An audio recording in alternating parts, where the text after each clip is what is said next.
Tu sais, il y a des moments dans la vie où tout s'effondre en une seconde. Pas graduellement, pas lentement. Juste boum. Et le monde entier que tu connaissais n'existe plus. Pour moi, c'était un mercredi soir, alors que j'étais assis au bureau à passer en revue des rapports stupides. Mon téléphone vibrait sans arrêt. Je pensais que c'était Camille qui m'écrivait pour le dîner, ou peut-être que j'avais encore oublié d'acheter du lait. Mais c'était Grégoire, mon frère. Thomas, il faut que tu vois ça. Désolé, frérot. Un lien. Un putain de lien vers un forum local où les gens racontent des potins sur tout et n'importe quoi. J'ai cliqué parce que j'étais idiot, parce que je pensais que quelqu'un critiquait encore mon garage, disant que j'avais mal réparé sa voiture. Au lieu de ça, j'ai vu des photos. Une série de photos. Ma femme, Camille, la femme avec qui j'ai passé 12 ans, la mère de mon fils, assise sur les genoux d'un mec. Pas dans un hôtel, pas dans un endroit inconnu. Chez nous, dans notre salon. Sur ce canapé, ce foutu canapé beige qu'on avait choisi ensemble chez Ikea il y a 3 ans, parce qu'elle disait qu'il serait parfait pour nos soirées cinéma du vendredi. Je me souviens qu'on s'était disputé pour la couleur. Elle voulait beige, je voulais gris. J'ai cédé parce que je voulais qu'elle soit heureuse. Maintenant, ce canapé était le témoin de quelque chose qui me déchirait en morceaux. Tout était sur les photos. Elle riait, la tête rejetée en arrière dans son chemisier rouge préféré, celui que je lui avais offert pour son anniversaire. Le type, plus jeune que moi, peut-être 30 ans, avec ses tatouages ridicules sur les avant-bras, la tenait par la taille. Ils étaient si à l'aise, si naturels, comme un couple qui n'a pas besoin de se cacher. Et pourtant, ils devaient savoir que quelqu'un pouvait entrer, que Lucas, notre fils de 9 ans, pouvait rentrer plus tôt de l'école. J'ai fermé l'ordinateur portable si fort que l'écran a craqué. Quelques personnes au bureau m'ont regardé, mais je m'en foutais. J'ai rassemblé mes affaires sans dire un mot et je suis sorti. Dans la voiture, je suis resté assis peut-être 20 minutes, serrant le volant si fort que mes jointures étaient blanches. Je respirais, j'essayais de respirer normalement, mais je sentais cette putain de pression dans ma gorge comme si on m'étranglait. Je pensais à tout, à la façon dont elle disait récemment qu'elle devait aller à ses cours de fitness, les mardis et jeudis, à la façon dont elle avait commencé à se maquiller davantage, à acheter de la nouvelle lingerie. Je me disais que c'était bien, qu'elle prenait soin d'elle, qu'elle se sentait peut-être enfin mieux après la grossesse, même si 9 ans avaient passé. J'étais un idiot aveugle et naïf qui croyait à chacun de ses mots. Je suis rentré à la maison plus tôt que d'habitude. Il était 18 heures, elle ne m'attendait pas avant 20 heures. Je suis entré doucement, laissant mes chaussures près de la porte comme toujours. Des rires venaient de la cuisine, son rire à elle et un rire plus grave, masculin. Je me suis arrêté sur le seuil du salon et je les ai vus. Pas sur le canapé cette fois. Ils étaient debout près de la fenêtre, buvant du vin dans nos verres, ceux qu'on avait reçus à notre mariage de la part de ses parents. Camille m'a vu la première. Son visage a blêmi en une seconde. Le verre a failli lui tomber des mains. Le type, ce Damien comme je l'ai appris plus tard, s'est retourné, l'air surpris mais pas terrifié. Comme si tout ça était normal. Thomas, a-t-elle commencé? Mais j'ai levé la main. Sors, ai-je dit à l'homme, calmement, très calmement. J'étais fier de ce calme, de ne pas crier, de ne pas me jeter sur lui. Sors maintenant, ou je vais me mettre à hurler si fort que toute la rue sera au courant. Damien a regardé Camille, comme s'il attendait sa permission. Ça m'a enragé plus que tout le reste. Le fait qu'il demande son approbation du regard dans ma maison après ce qu'il avait fait. Mais il est sorti, sans même essayer de s'expliquer. La porte a claqué derrière lui, et le silence s'est installé. Camille restait plantée là, pétrifiée, tenant ce maudit verre, et je la regardais sans la reconnaître. Depuis combien de temps? Ai-je demandé. Elle gardait le silence. Depuis combien de temps, Camille? À 6 mois, a-t-elle chuchoté finalement. Peut-être plus. Thomas, Ce n'est pas ce que tu crois. 6 mois. Plus. Pendant que je me tuais à la tâche au garage pour payer cette maison, sa voiture, l'école privée de Lucas, pendant que je l'embrassais pour lui souhaiter bonne nuit et que je lui demandais comment s'était passée sa journée, pendant qu'on planifiait nos vacances en Italie pour l'été, 6 mois de mensonges. Je ne veux pas te parler maintenant, ai-je dit en me détournant. Je vais chercher Lucas chez ta mère. Quand je reviendrai, je veux que tu sois parti, chez quelqu'un d'autre. Je me fous de savoir où. Mais pas ici. Je suis sorti avant qu'elle ne puisse répondre. Dans la voiture, je suis resté assis à nouveau, haletant, les larmes coulant sur mes joues sans que je puisse les retenir. 12 ans. 12 ans de ma vie avec une femme que j'aimais, et qui visiblement ne me respectait pas assez pour au moins ne pas ramener son amant dans notre maison. Mais les pleurs n'ont duré qu'un instant. Ensuite, autre chose est venue. Quelque chose de froid, dur, déterminé.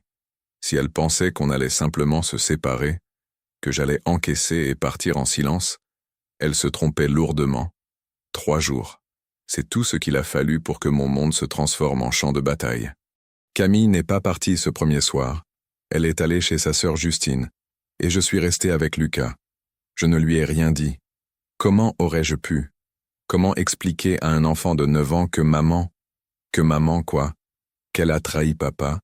Qu'elle mentait depuis 6 mois?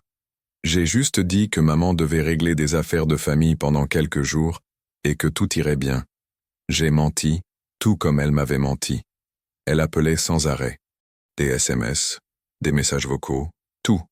Elle suppliait pour qu'on parle, disait qu'elle devait m'expliquer quelque chose. Pendant 2 jours, j'ai ignoré. Le 3e jour, un samedi matin, alors que Lucas était parti chez ma mère, j'ai fini par accepter. Elle est arrivée vers 11 heures. Elle avait l'air horrible, cernes sous les yeux, cheveux sales, comme si elle n'avait pas dormi du tout. Peut-être qu'elle n'avait pas dormi, mais je ne ressentais aucune compassion, pas une once. On s'est assis dans la cuisine. Je n'ai pas proposé de café, je n'ai rien proposé. Elle jouait nerveusement avec sa bague de fiançailles, celle que j'avais choisie pour elle il y a 14 ans. Ironique qu'elle la porte encore. « Thomas, écoute », a-t-elle commencé, la voix brisée. « Je sais qu'il n'y a pas d'excuse pour ce que j'ai fait. Je sais que je t'ai blessé. Mais tu dois comprendre ce que je ressentais. Ce que tu ressentais ?» Ai-je répété calmement, mais je voyais que ce calme l'effrayait plus que si j'avais crié. « Éclaire-moi, Camille. Comment tu te sentais ?» Elle a pris une profonde inspiration, et les larmes ont commencé à couler sur son visage. Je me sentais invisible. Ces dernières années, tu étais toujours au travail, toujours occupé. Le garage, les clients, les pannes. Tu rentrais fatigué, on parlait des factures, de Lucas, du frigo à réparer. Mais jamais de nous, jamais de moi. J'ai cessé d'être une femme, Thomas. Je suis devenue juste une fonction, une mère, une gouvernante, quelqu'un qui n'existe que pour faire tourner la maison. J'écoutais et je sentais la colère monter en moi à chaque mot. Une fonction? Vraiment? Je ne me sentais pas désirée. A-t-elle continué, pleurant plus fort maintenant. Quand je me blottissais contre toi, tu lisais quelque chose sur ton téléphone. Quand j'essayais de parler, tu bâillais. Quand je mettais cette nouvelle lingerie que j'avais achetée, tu ne remarquais même pas. Damien, lui, il a fait en sorte que je me sente à nouveau femme. Il me voyait, il m'écoutait, il me faisait sentir belle, désirée, vivante. Donc c'est ma faute? Ai-je demandé, toujours sur ce même ton glacial. C'est moi le coupable si tu as couché avec un autre mec? Dans notre maison? Sur notre canapé? Je ne dis pas que c'est ta faute. A-t-elle nié vivement. Je sais que c'est moi qui ai pris cette décision. Mais j'ai essayé de te le dire. J'ai dit tellement de fois que je me sentais seul, que j'avais besoin de plus d'attention, de plus d'intimité. Tu te contentais de hocher la tête et de retourner à tes affaires. Quand exactement as-tu dit ça? Ai-je demandé. Montre-moi. Donne-moi un seul exemple concret où tu as dit « Thomas, je me sens négligé ». Parce que moi, je me souviens t'avoir demandé si tout allait bien et tu disais toujours « Oui, ça va, ne t'inquiète pas ». Je me souviens avoir proposé d'aller dans ce restaurant italien que tu aimais et tu disais que tu étais fatigué. Je me souviens avoir voulu partir rien que nous deux en week-end à Saint-Malo en février et tu as dit que tu ne pouvais pas laisser Lucas. Elle s'est tue. Évidemment qu'elle s'est tue. Parce que tout ça était vrai. Tu sais ce qui est le pire? Ai-je continué en me penchant vers elle. Ce n'est pas que tu m'aies trompé. Les gens trompent, ça fait partie de la vie, même si c'est dégueulasse. Le pire, c'est que tu l'as fait chez nous, là où vit notre fils, sur le canapé qu'on a acheté ensemble. Tu as bu du vin dans nos verres de mariage, Camille, dans les verres qu'on a reçus de tes parents pour notre mariage, où on s'est juré fidélité. Est-ce que tu as seulement réfléchi à ce qui se serait passé si Lucas était rentré plus tôt? S'il avait vu sa mère avec un inconnu? J'étais prudente, a-t-elle chuchoté faiblement. Prudente? J'ai fini par hausser le ton. Quelqu'un a pris des photos de toi et les a mises sur un forum local. La moitié de la ville est au courant, Camille. Tes parents le savent déjà, ma mère le sait. Lucas va bientôt l'apprendre parce que les gamins à l'école ne sont pas bêtes. Et leurs parents jasent. Tu étais prudente? Elle a caché son visage dans ses mains et a sangloté. Une partie de moi, l'ancienne partie qui l'aimait, voulait la consoler. Mais la plus grande partie, la nouvelle, froide, en colère, la regardait juste avec dégoût. Combien de fois? Ai-je demandé après un moment. Quoi? Combien de fois vous l'avez fait? Dans notre maison? Elle est restée silencieuse si longtemps que j'ai cru qu'elle ne répondrait pas. Souvent, a-t-elle fini par chuchoter. Quand tu étais au travail et Lucas à l'école, parfois il venait. Ce n'était pas toujours pour le sexe, Thomas. Parfois on discutait juste, on regardait des films, on riait. Il regardait des films. Sur notre canapé, dans notre salon. Pendant nos soirées cinéma du vendredi, elle était fatiguée, courbaturée, réticente. Mais pour lui, elle avait du temps, de l'énergie, des rires. Tu l'aimes? Ai-je demandé directement. Elle a hésité. Cet instant d'hésitation m'a tout dit. Je ne sais pas, a-t-elle répondu. C'était intense, excitant. Mais maintenant que tout a éclaté, je ne sais pas ce que je ressens. Et moi? Tu m'aimes. Elle m'a regardé, et dans ses yeux j'ai vu quelque chose qui m'a brisé le cœur plus que les photos, plus que tout le reste. J'ai vu de l'hésitation, de l'incertitude. Je t'aimais, a-t-elle dit finalement. Je ressens encore quelque chose pour toi. Tu es le père de mon enfant, on a passé tant d'années ensemble. Mais ça a changé, Thomas. Nous avons changé. Toi, tu as changé. L'ai-je corrigé? Moi, je suis toujours le même homme qui t'a épousé, qui t'a juré fidélité, qui construisait tout ça pour toi, pour Lucas. Toi, tu as décidé de détruire tout ça. On pourrait essayer une thérapie, a-t-elle demandé avec incertitude. On pourrait se battre pour notre mariage. Pour Lucas, n'utilise pas notre fils comme excuse. L'ai-je coupé sèchement. Lucas n'a pas besoin de parents qui se détestent et feignent le bonheur.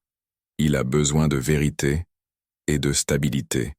Et la vérité, c'est que tu as trahi notre mariage, notre famille, tout ce à quoi je tenais.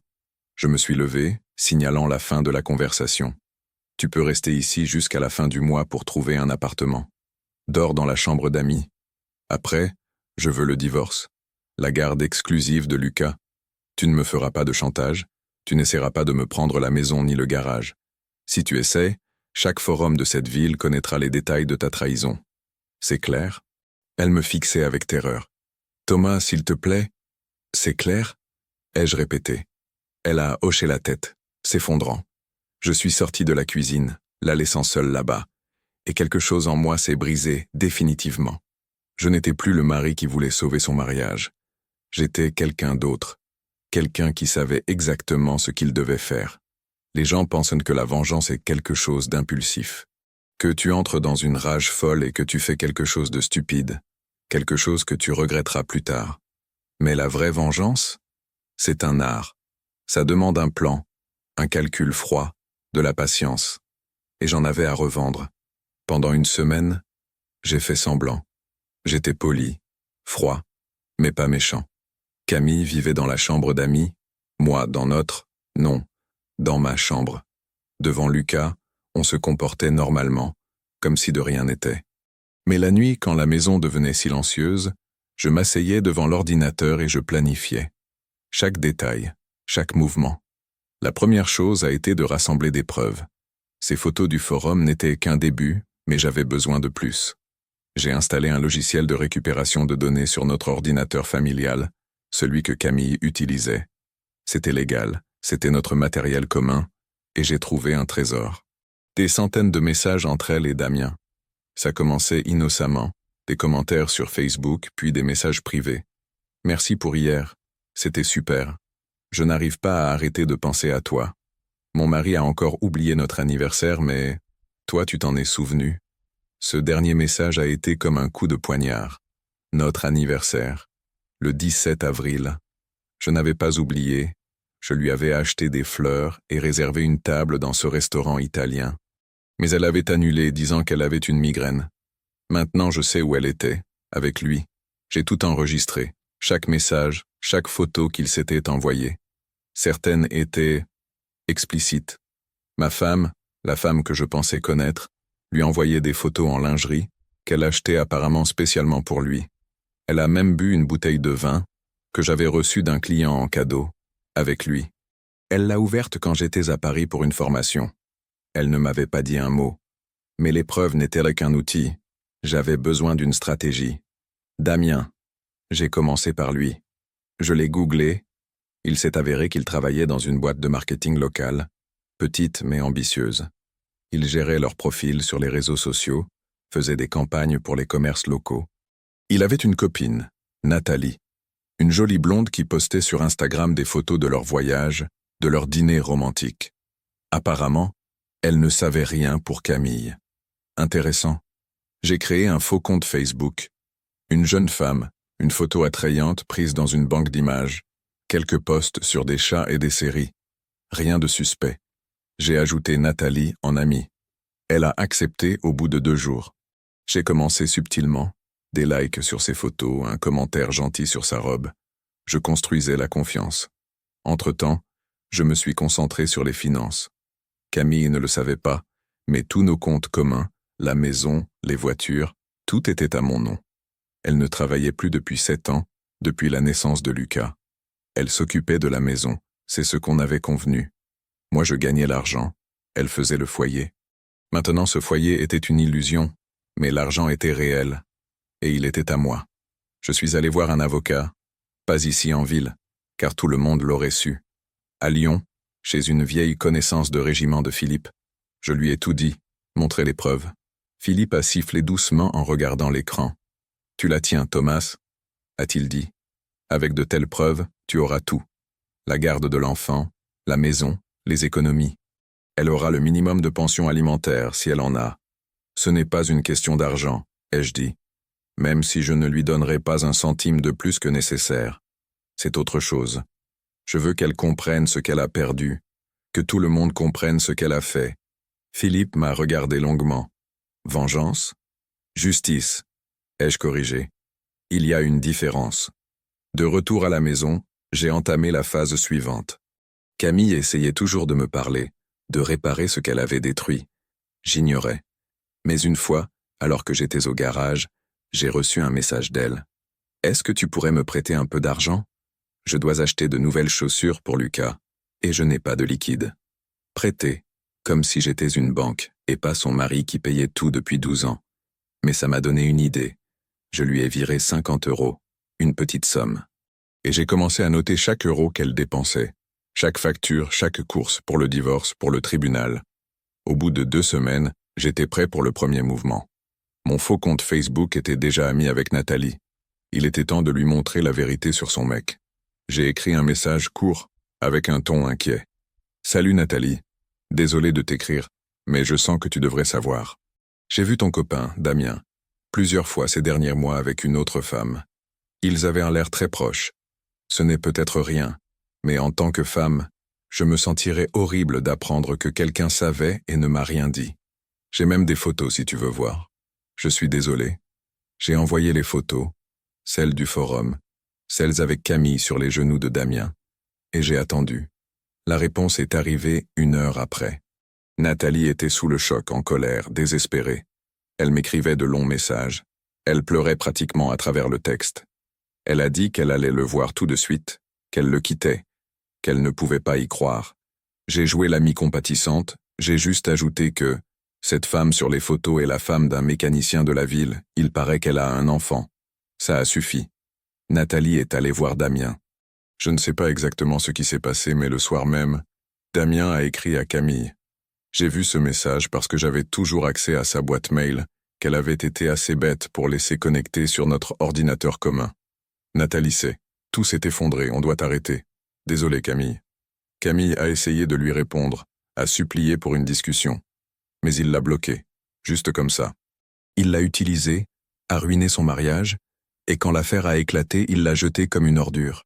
Je regardais ses tentatives désespérées de contact, et je ne ressentais rien. Juste de la satisfaction. Mais ce n'était que le début. J'avais encore tant à faire, car ma vengeance ne concernait pas seulement Damien. Elle concernait tout. Sa famille, ses amis, toute la vie qu'elle connaissait. Je voulais qu'elle comprenne ce que ça signifie de tout perdre. Et lentement, méthodiquement, étape par étape, c'est ce que j'ai fait. Si cette histoire te plaît, abonne-toi, laisse un like et écris en commentaire ce que tu penses de ce qu'a fait Camille. Les parents de Camille m'ont toujours bien aimé. Irène et Bernard, des gens honnêtes, traditionnels, religieux. On allait chez eux chaque dimanche pour le déjeuner. Irène faisait son fameux rôti. Bernard racontait son époque dans la marine marchande. Ils me traitaient comme un fils. Peut-être même mieux que leur propre fille parfois, car Camille était fille unique, gâtée, mais moi j'étais celui qui avait enfin fait d'elle une femme, comme disait Bernard après quelques verres. Camille m'a supplié de ne pas leur dire. S'il te plaît Thomas, ça va les tuer. Ils sont vieux, ils ont des problèmes cardiaques, ils ne peuvent pas la prendre comme ça. Elle me regardait avec désespoir, les larmes aux yeux, et pendant une seconde, une foutue seconde, j'ai failli craquer.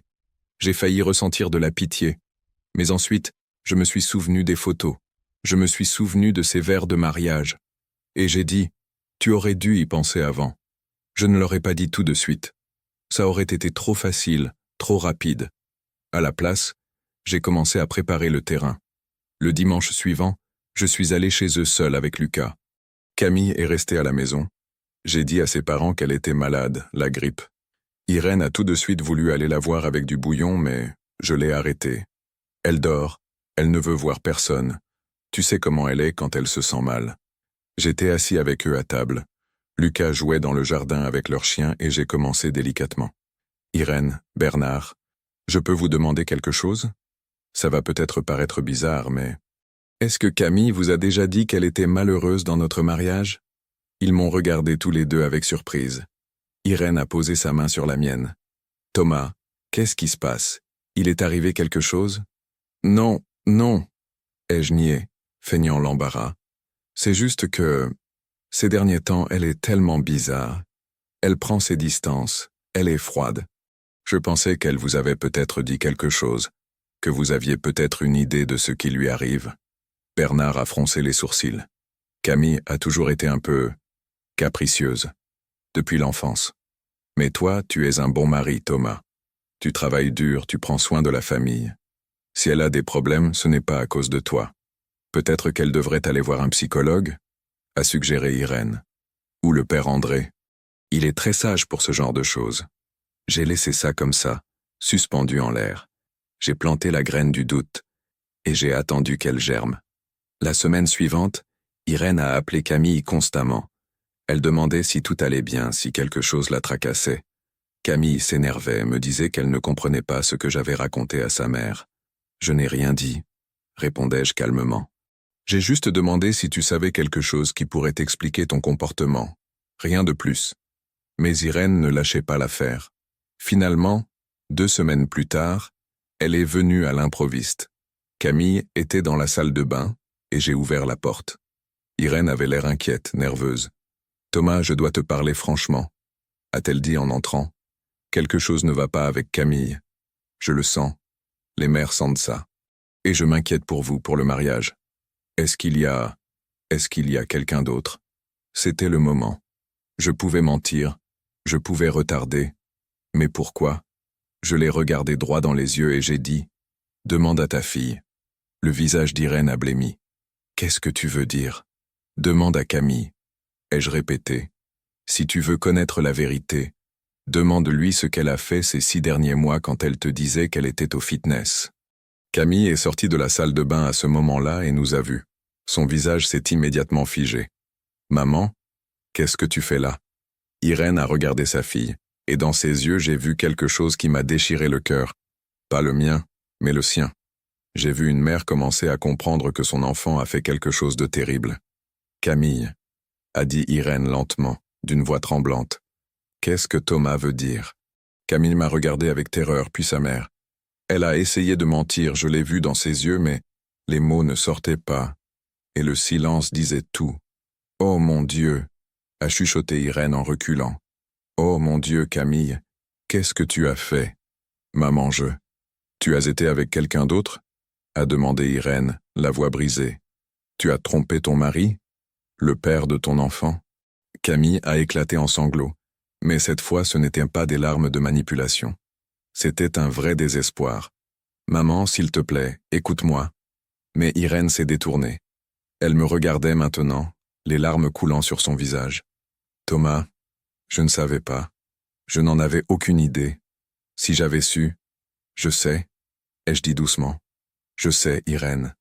Ce n'est pas votre faute. Bernard va la prendre, a-t-elle dit, comme pour elle-même. Oh mon Dieu, Bernard, ça va le tuer. Il t'aime tellement, Thomas. Il a toujours dit que tu étais comme un fils pour lui. J'ai raccompagné Irène à la porte. Elle s'est retournée une dernière fois, à regarder Camille avec quelque chose que je n'avais jamais vu auparavant dans les yeux d'une mère regardant son enfant. Avec de la déception, avec de la honte. Comment as-tu pu? A-t-elle chuchoté. Comment as-tu pu faire ça à ta famille? Elle est partie sans dire au revoir. Camille s'est effondrée sur le sol dans le couloir en sanglotant. Moi je regardais simplement. Je n'ai pas ressenti de triomphe. Je n'ai pas ressenti de satisfaction. J'ai juste ressenti du vide et la certitude que je faisais ce que je devais faire. Le soir, Bernard a appelé. Sa voix était rauque, brisée. Thomas, Irène m'a dit. Je ne sais pas quoi dire. En tant que père, en tant que grand-père de Lucas, j'ai honte. Honte de ce que ma fille a fait. Ce n'est pas votre faute, Bernard, ai-je dit, et je le pensais sincèrement. On te soutiendra, a-t-il dit. Au tribunal s'il le faut. Camille, elle doit assumer les conséquences. Et Lucas devrait être avec toi. Avec un bon père, pas avec. Il n'a pas fini mais je savais ce qu'il voulait dire. Quand j'ai raccroché, Camille se tenait à la porte du salon. Elle ressemblait à l'ombre d'elle-même. Tu m'as même pris mes parents, a-t-elle chuchoté. Je ne les ai pas pris, ai-je répondu. Tu les as perdus. Par ton propre choix, par tes propres actions. J'ai juste dit la vérité.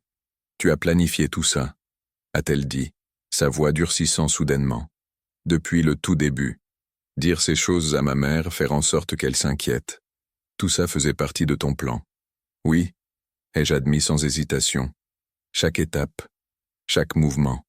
Parce que tu méritais la vérité, Camille. Tes parents méritaient la vérité. Et moi je mérite la justice. Elle s'est retournée et elle est sortie. Le lendemain, j'ai trouvé sa valise faite dans la chambre d'amis. Elle est partie chez Justine, sa sœur. Bonne décision. Car la maison était mon territoire. Et lentement, morceau par morceau, je lui reprenais tout le reste aussi. Une petite ville, c'est un endroit particulier. Tout le monde connaît tout le monde. Les rumeurs se propagent plus vite qu'Internet, et la réputation est une monnaie plus précieuse que l'argent. Camille le savait. Elle avait passé toute sa vie ici. Elle avait ses amis, sa position dans la communauté locale. C'était cette gentille Madame Martin qui organisait la vente de gâteaux à l'école de Lucas, qui aidait à la paroisse pendant les fêtes, qui souriait à tout le monde dans la rue. Je voulais lui prendre ça, tout. J'ai commencé par les amis. Camille avait un groupe de 3 copines proches, Dorothée, Margot et Virginie. Elles se voyaient tous les jeudis pour un café au Petit Café, près de la place du marché. Elles parlaient de la vie, des enfants, des maris. Elles riaient, comméraient, se soutenaient mutuellement. J'avais été à quelques-unes de leurs réunions, quand Camille m'y traînait comme un trophée. Regardez comme j'ai un super mariage, un mari génial. Dorothée était la plus conservatrice d'entre elles. Très religieuse, son mari travaillait à la mairie, elle était elle-même prof au collège. Elle parlait toujours des valeurs familiales, de la sainteté du mariage. Margot était plus bruyante, plus mondaine, mais aussi très traditionnelle en ce qui concernait l'infidélité. Elle avait elle-même surpris son ex-mari avec une maîtresse et disait haut et fort que c'était la pire chose qu'on pouvait faire à un partenaire. Virginie était la plus douce mais aussi très loyale envers ses principes. Je savais que si elles apprenaient, et elles l'apprendraient de la bonne manière, Camille perdrait non seulement ses amis, mais tout son réseau de soutien. J'ai croisé Dorothée par hasard. Ou plutôt pas par hasard. J'ai choisi le moment. Au supermarché. Lucas était avec moi, on achetait des choses pour le dîner. Dorothée s'est approchée avec un sourire. Thomas, comment vas-tu? Où est Camille? Salut, Dorothée, ai-je répondu, essayant d'avoir l'air fatigué. Camille, eh bien, c'est compliqué. Son sourire s'est un peu fané. Tout va bien? Lucas me tirait par la manche. Il voulait des bonbons. Fiston, va chercher les brioches là-bas, d'accord? Tu choisiras celle que tu aimes. Quand il s'est éloigné, j'ai regardé Dorothée. Honnêtement? Non. On divorce. J'ai vu le choc sur son visage. Quoi? Mais pourquoi? Vous aviez l'air si heureux.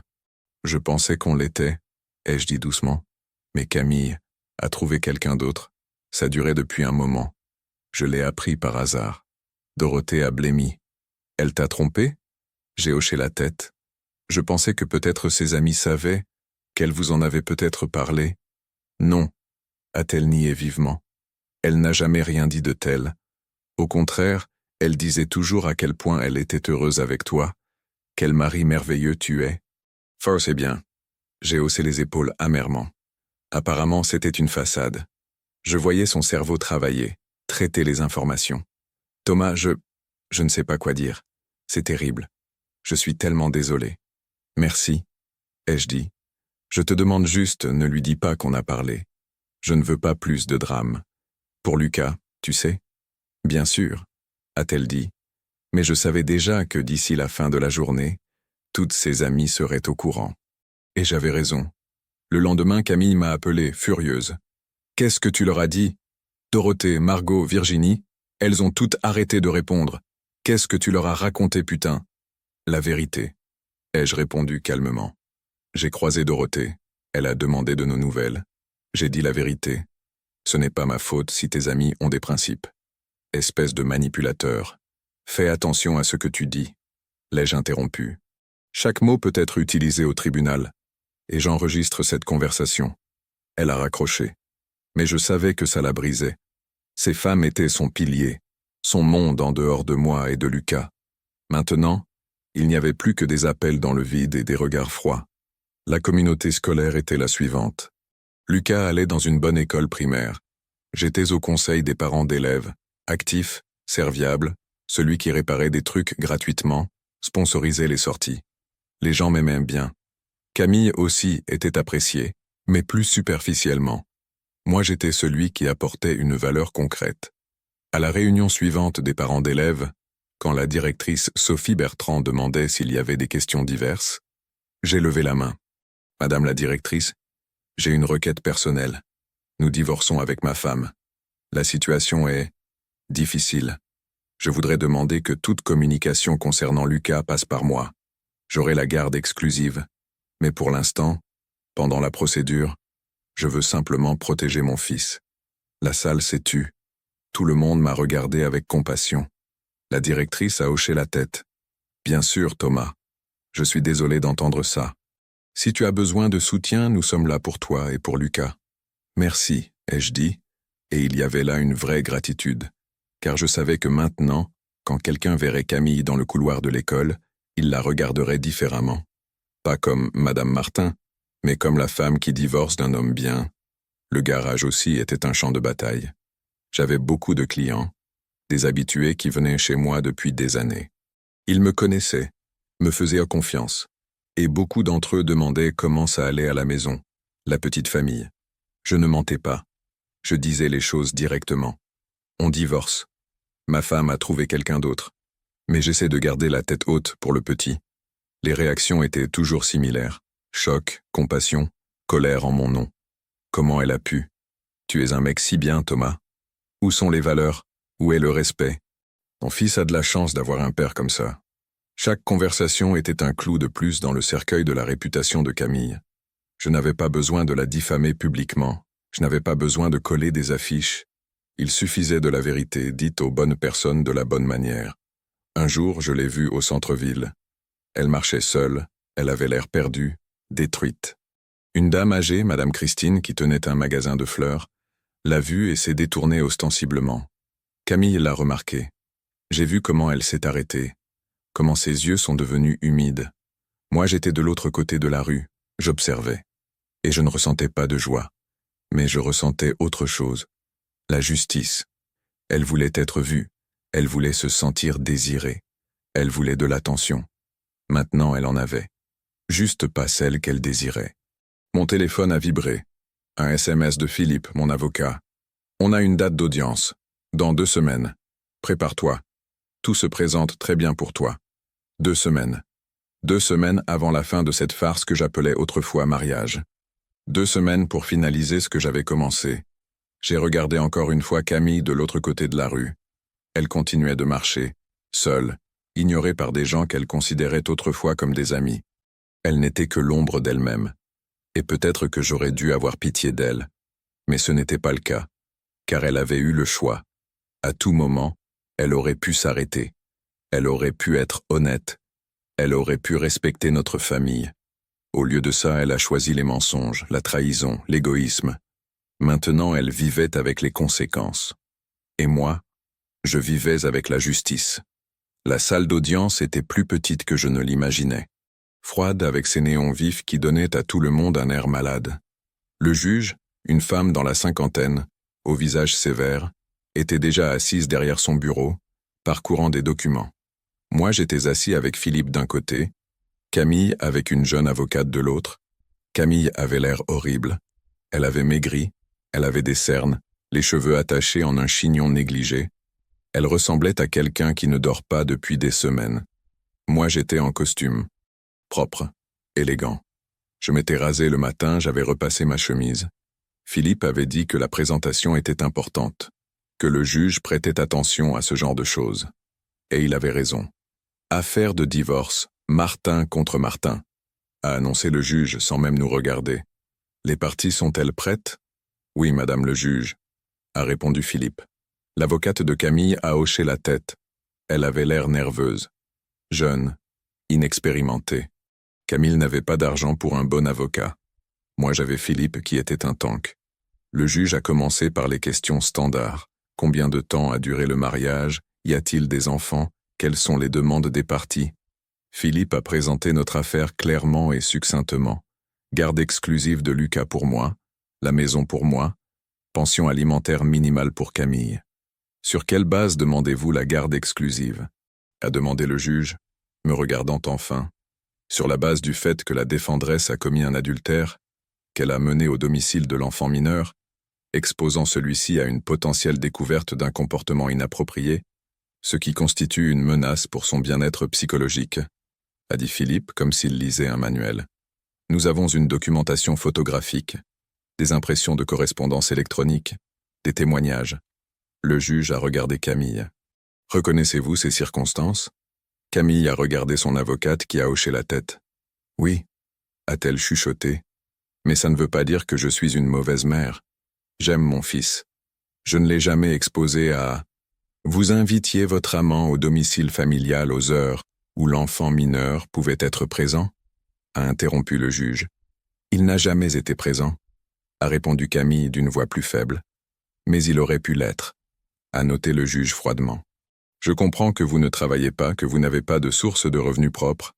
Non, je m'occupais de la maison, de l'enfant. Depuis 7 ans? Oui. Le juge a regardé le dossier. Philippe lui a tendu une clé USB avec toutes les preuves, les photos, les messages, tout.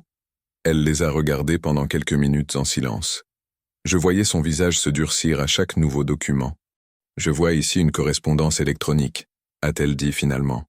Très... détaillée. Est-ce que certaines de ces rencontres avaient lieu dans le lit conjugal? Camille a blêmi. Elle savait qu'on savait.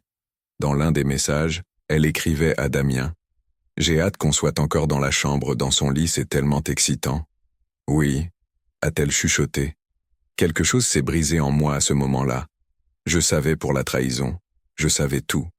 Mais l'entendre à voix haute au tribunal devant des témoins, c'était différent. Notre lit, l'endroit où nous avons dormi pendant 12 ans, où Lucas a été conçu, où nous nous enlacions les soirs d'hiver. Elle a souillé cet endroit. Le juge a soupiré profondément. Madame Martin, comprenez-vous qu'au regard de la loi, vos actions constituent non seulement un motif de divorce pour faute à vos torts exclusifs, mais également un motif pour vous retirer la garde exclusive de l'enfant? Ah, mais c'est mon fils. Camille a commencé à pleurer. Vraiment pleurer. Pas ces fausses larmes que j'avais vues avant. Vous ne pouvez pas me l'enlever, s'il vous plaît. C'est tout ce qu'il me reste. Vous auriez pu y penser avant, a dit le juge, et j'ai entendu dans sa voix quelque chose que je n'attendais pas, du mépris. Avant de commettre l'adultère au domicile familial, avant d'exposer votre enfant à une découverte traumatisante. Il n'a jamais vu. Mais il aurait pu, a haussé le ton le juge pour la première fois. Et c'est votre chance qu'il n'ait rien vu, car nous discuterions alors de vous retirer totalement le droit de visite. Camille s'est effondrée complètement. Son avocate a essayé de dire quelque chose sur les besoins émotionnels de la cliente, sur une période difficile, mais le juge l'a coupée d'un regard. La garde exclusive du mineur Lucas Martin est accordée au père, Thomas Martin. La mère aura un droit de visite à raison d'un week-end par mois, à condition que l'enfant exprime le désir d'un tel contact. La maison du 17 rue des Frênes ainsi que son équipement sont attribués à Thomas Martin en tant qu'unique propriétaire. Pension alimentaire en faveur de Madame Martin, 80 € par mois pour une durée de 2 ans, jusqu'à ce qu'elle trouve un emploi rémunéré. 80 €. À peine de quoi payer les charges dans le plus petit appartement. Philippe m'a regardé avec un léger sourire. On avait tout gagné. Absolument tout. Je prononce le divorce aux torts exclusifs de l'épouse, Camille Martin. L'audience est levée. Le coup de marteau était final. Définitif. La fin. Camille restait assise, comme paralysée.